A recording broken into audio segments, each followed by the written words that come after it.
18, verse 22 to 30.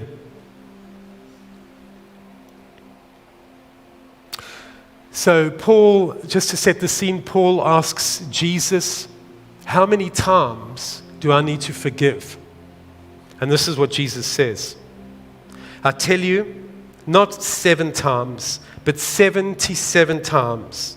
Therefore, the kingdom of heaven is like a king who wants to settle accounts with his servants. As he began the settlement, a man who owed him 10,000 talents was brought to him.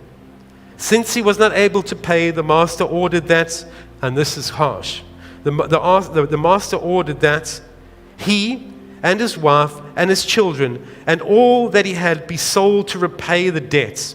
The servant fell onto his knees before him. Be patient with me, he begged, and I will pay you back everything. The servant's master took pity on him, canceled the debt, and let him go out. Let him go. But when the servant went out, he found one of his fellow servants who owed him 100 denarii. He grabbed him and he began to choke him. Pay back what you owe. Pay back the money, he demanded. I didn't plan this. His fellow servants fell to his knees and begged him, be patient with me, and I will pay you back. But he refused. Instead, he went off and he had the man thrown into jail. So the story essentially ends off with the king having the man thrown in jail, the servant thrown in jail as well, because essentially he'd seen that he'd shown no mercy on his fellow servant. And it ends in verse 33, it says, shouldn't you have had mercy on your fellow servant, just as I had mercy on you?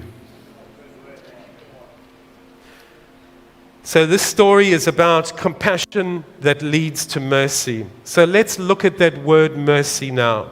So one of the Bible definitions of mercy, I'm going to read it to you.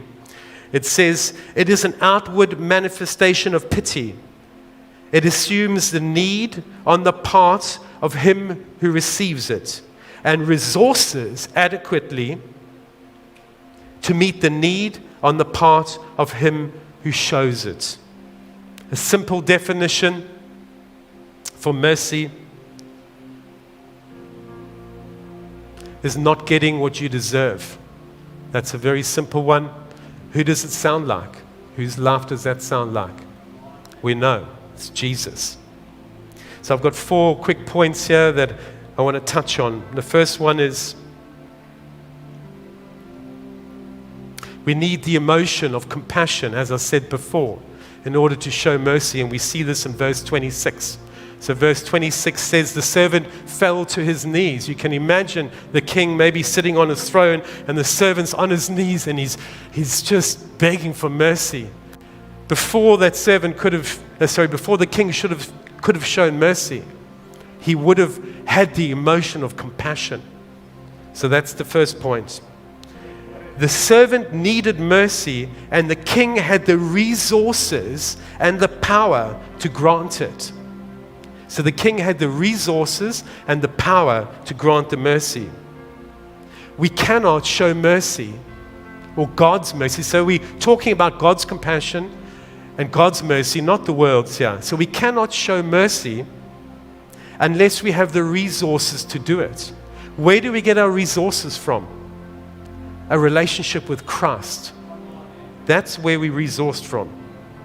Point 3, in this case, mercy could only be granted to one to whom the debt was owed. So mercy could only be granted, in this case, to the one to whom the debt was owed.